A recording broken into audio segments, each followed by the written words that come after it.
Only the lonely, you know this feeling is alright. There goes my baby. Bop, bop, bop, bop. Here you go. Welcome back to Truth Heap, ladies and gentlemen. How are you? You alright? Doing alright out there? Eh? Be honest with yourself. Are you really doing okay? Are you doing as well as you could be?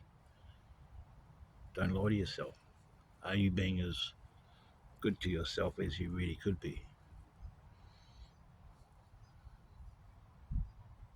Only you'll know the answer to that question. Leave a comment. I'm doing a lot better. I'm feeling a lot better. I haven't felt like jumping in a while. So that's good. Just back out here in paradise, enjoying the beautiful surrounding scenery. So beautiful out here. And I just thought I'd share that with you today. Not trying to brighten your day up a bit. Maybe you're stuck in the city, stuck in an office, or stuck at home with kids screaming in the background, or maybe your husband's a cop. If he is, talk him out of being one. Because if you're supporting him, it makes you a bad person. Anyway, don't get me started. Let's be a bit more positive. So yeah, what's the meaning of life? I don't know. Well, I do actually. I think I know what it is. To enjoy life,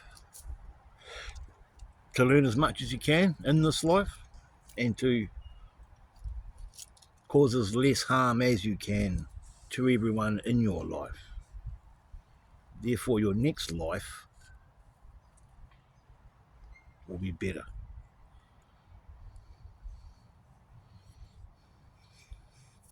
How's that? How them chocolates taste? How about those eggs? They fry up good? Leave a comment. Yeah, so I don't know. I just come out here once or twice a week and for the exercise and for the nature, obviously, and to record content for you guys. And this is just another adventure out here into wilderness, into this beautiful forest here at Bottle Lake Forest, Christchurch. And there's many places to film out here. There's so much ground to cover. It's just probably, I don't know, thousands of hectares. There's other spots I do filming from. Sometimes I do the real big bike ride and go all the way to Spencer Park Beach. I don't do much recording out there though. I just meditate out there. I've done one video out there though that I put up a few weeks ago, whatever it was, Soothing Seashore Spiel, whatever it was called.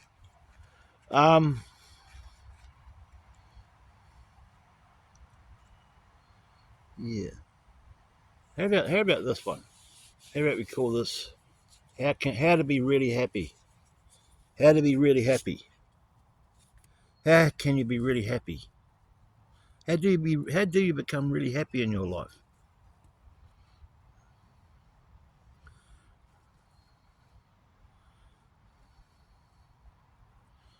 Yeah, it's a good question. I think it's important that we're happy. That when we are happy, that because we're happy, we're not hurting anyone to make our happiness happy.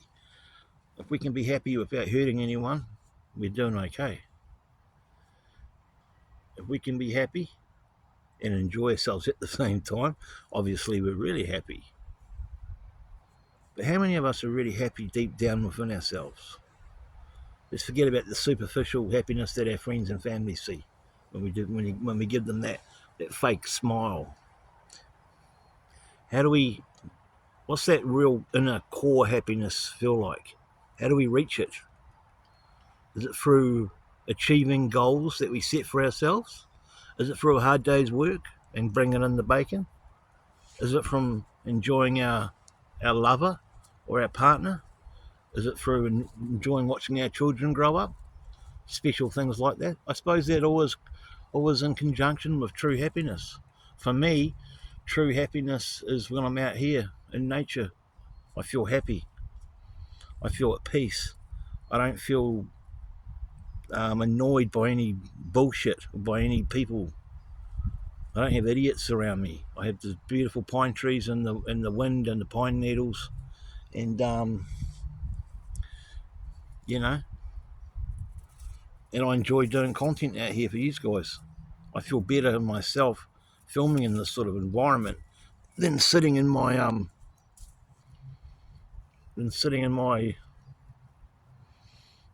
studio, sitting in my bedroom filming videos. Look, I don't really know what niche my channel is now. It's about truth, but as these guys know, there's a lot of camping stuff, some crazy paranormal comedy, dark comedy stuff. There's dark poetry. There's my rants about what I think about this world and what's happening in it. There's my mental health videos sometimes, and there's these nature videos. And I think variety is the spice of life, and having a bit of variety is healthy. If I just sat here every week and talked about semen retention like I used to, or depression or whatever, it becomes a job. It becomes a job. I see a lot of YouTubers doing really well for themselves, and good on them. Kudos to them. They deserve it. But I think at a stage, after a while, after so many thousands of subscribers, and I don't even know what 1,000 feels like, guys, as you know, so I'm not even in the category. And it's not born out of jealousy, it's just born out of psychology. When does it become a job? When your YouTube channel takes off that much, that you get paid every month from YouTube thousands of dollars, that you get donations all the time from your subscribers, and you get to buy stuff to help your content get better and all that. But at what stage does it become a job? I think of popular and successful YouTubers, even some small time YouTubers, if they really were honest with themselves, they would have to say it becomes a job pretty quickly. For me, it's not a job. It's a passion.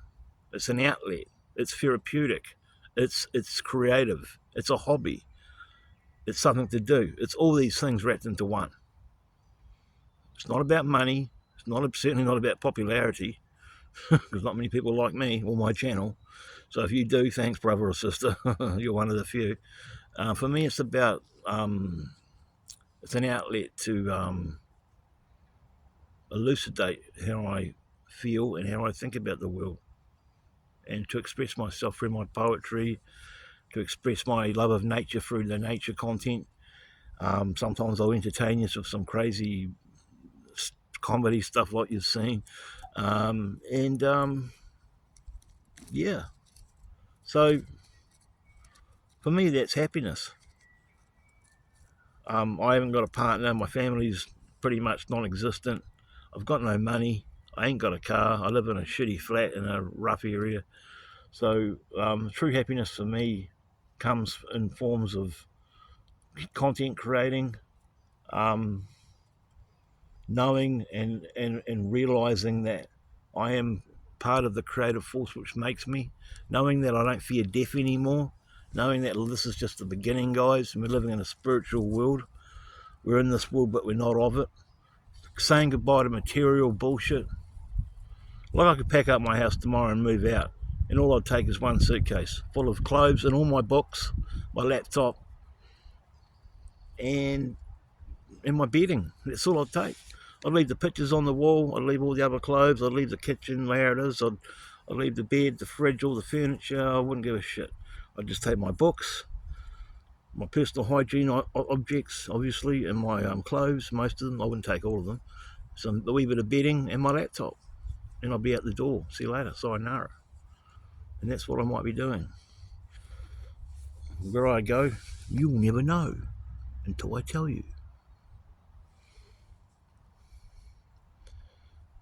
By the end of the year, there's a big surprise coming up on this channel.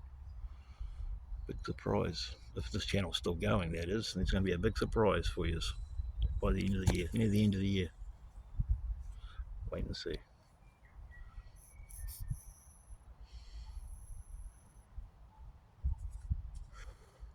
So yeah, let me know in the comments, guys, what true happiness is for you. Because you know, for a lot of people, it's going to be a lot of different. It's going to be a lot of different things. For a lot of people, it's just about having money, guys. A lot of people, money is a religion to them. Luckily for me, I've never had that problem. Money for me is just a means to an end. Yeah, there's been times in my life when I've had a bit of money. I'm not saying hundreds of thousands, or I'm saying thousands, but not hundreds of thousands. Not even tens of thousands, just thousands. But there's been times when I've been, you know, because I've been working hard, making the money. There's been times in my life when I've been quite financially secure. But, you know, where is it now? You know what I mean? Money comes and goes, guys. Just like life comes and goes. Now you see it, now you don't. Now you see me, now you do again. I don't grasp onto life like I used to. The only thing that stops me from really expressing the sacred gift of self-defense violence is the elevation of the dissonance that I'm affected by, and the most probably the probable outcome of incarceration. Sometimes you got to let things slide. If it's not physically hurting you, or you're not being decepted by it, so in other words, if someone's not attacking you or lying to you, you can let it go. I used to snap off the handle in a physical way to just comments and just to trivial shit like noisy neighbours and shit like that.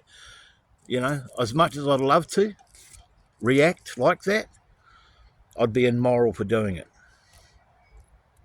I know it's tempting because so much of the human population are just trash and garbage and got no self-respect, let alone respect for you or me in their actions, and they deserve a hiding most of the time.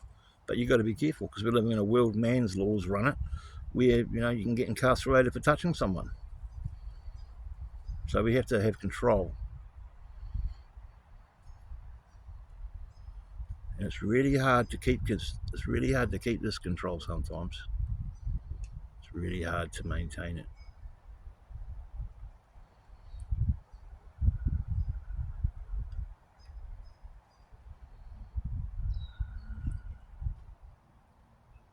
But we have to. And true happiness for me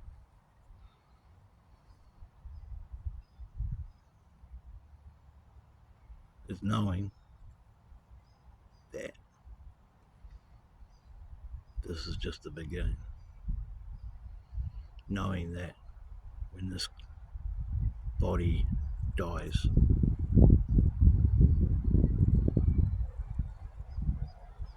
this apple, meaning heart, this brain, dies well. But the soul, that consciousness,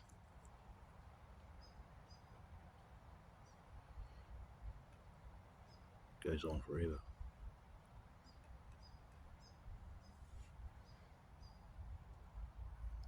See you next time. Peace.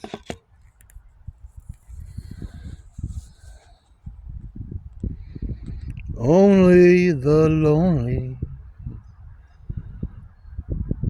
only the lonely